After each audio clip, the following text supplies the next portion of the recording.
এখন আমি সুজির হালুয়া তৈরি করে দেখাবো। প্রথমে দিয়ে দিচ্ছি খাঁটি ঘি 2 টেবিল চামচ।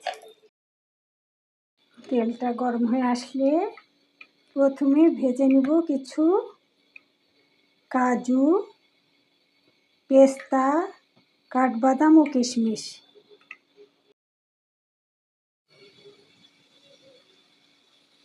এখন আমি তুলে নিচ্ছি। এখন এর মধ্যে দিয়ে দিব কয়েক খণ্ড দারচিনি ও কিছু জিরা এলাচ। এখন দিয়ে দিব সুজি।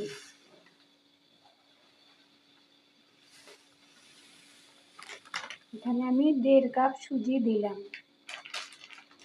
ভালো করে ভেজে নেব। কিছুক্ষণ ভেজে নেওয়ার পর এখন দিয়ে দিচ্ছি চিনি।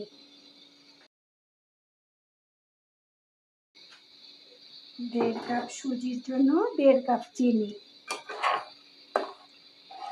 মিষ্টিটা যার যার পছন্দ অনুযায়ী মিডিয়াম টু লো আঁচে ভেজে নেব।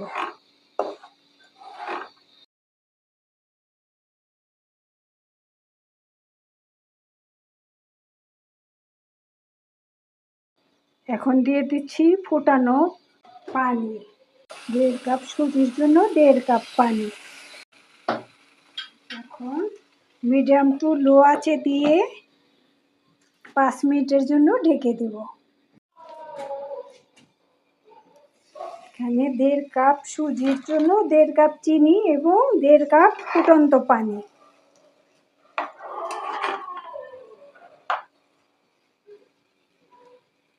আর 1/2 কাপ পরিমাণ ঘি।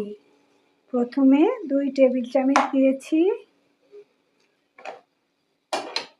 এখন দিব আরো 2 চামচ। সুজির হালুয়াটা ঝরঝরা হবে।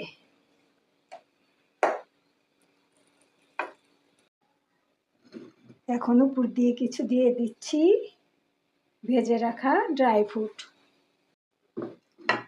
বাকিটুকু পরে দিব। খুবই সহজ রান্নাটা। পরিমাপটা ঠিক মতো দিলে সম পরিমাণ দিতে হবে সুজি, চিনি এবং ফুটন্ত গরম পানি। ঘিটা কম বেশি যার যার ইচ্ছা বা পছন্দ অনুযায়ী দিলেই হবে। এখন চুলাটা বন্ধ করে সার্ভ করে দেখাচ্ছি। তৈরি হয়ে গেল আমার সুজির হালুয়া। উপর দিয়ে ছিটিয়ে দিচ্ছি কিছু ড্রাই ফ্রুট, পেস্তা, কাজু, কাঠবাদাম ও কিশমিশ।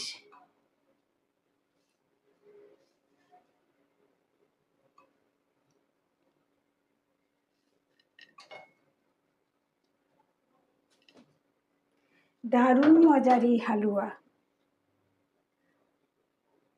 পরোটা, রুটি, লুচি সব কিছুর সাথে